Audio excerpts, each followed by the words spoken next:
Hello everyone, आज की इस वीडियो में हम लोग बात करने वाले हैं कि ईपीएफओ एसएसए का जो कट ऑफ लगने वाला है वो किस तरह से लगने वाला है। क्या वो स्टेट वाइज कट ऑफ होगा या फिर ऑल इंडिया कट ऑफ होगा। इस पे 2-3 कमेंट्स मेरे वीडियोस पे आए थे पिछले कमेंट्स में, जिसमें लोग बहुत ज़्यादा परेशान हो रहे थे।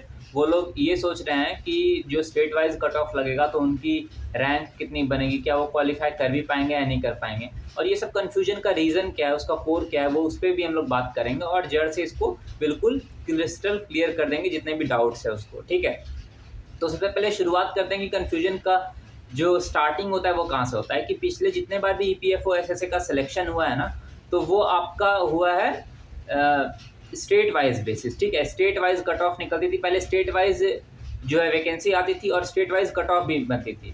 तो इससे होता था क्या था कि आपको स्टेट से फॉर्म भरना होता था। जैसे कि सपोज करो कि मैं बिहार का स्टूडेंट हूँ और बिहार में वैकेंसी नहीं आई है, लेकिन गुजरात में बहुत ज़्यादा वैकेंसी आई हुई है। तो बहुत लोग क्या करते थे ना कि बिहार के लोग गुजरात से फॉर्म भर देते थे, मतलब उसमें जो एड्रेस वगैरह होता था उसमें गुजरात से वो लोग फॉर्म फिल करते थे। ठीक है, गुजरात स्टेट से।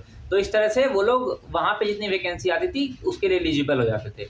तो ऐसा पिछले कई टाइम से चलते आ रहा था। लेकिन इस बार क्या हुआ है, इस बार हमसे जब आप देखोगे कि जब आप फॉर्म वगैरह भर रहे होगे तो वहाँ पर आपसे एक स्टेट प्रेफरेंस भी मांगा गया था फॉर्म को भरते वक्त ही।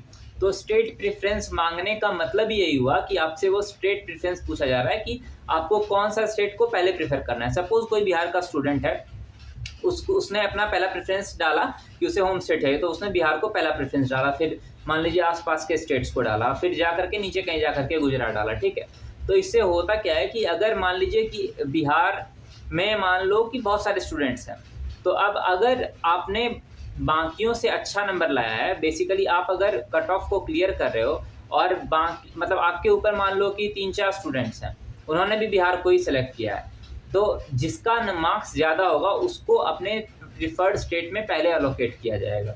ठीक है, जैसे मान लो एक 430 मार्क्स का बंदा और एक 435 मार्क्स का बंदा, दोनों को बिहार स्टेट चाहिए और एक ही सीट बची है, तो 435 वाले को प्रेफरेंस दी जाएगी। तो इस तरीके से आपको स्टेट वाइज प्रेफरेंस मिलेगा। तो इससे ऐसा नहीं हो सकता कि कोई एक स्टेट का स्टूडेंट दूसरे स्टेट में पोस्टेड नहीं हो सकता। तो ये इस साल से होने की संभावना ऐसा नहीं है। ठीक है, इस साल से वो चीज़ चेंज होने वाला है। पिछले साल मतलब पिछले जितने भी एग्जाम्स हुए हैं तो उसमें ये चीज़ होता था, तो इसलिए बहुत से लोगों को अभी भी लग रहा है कि स्टेट वाइज कट ऑफ आएगी। तो ऐसा नहीं है।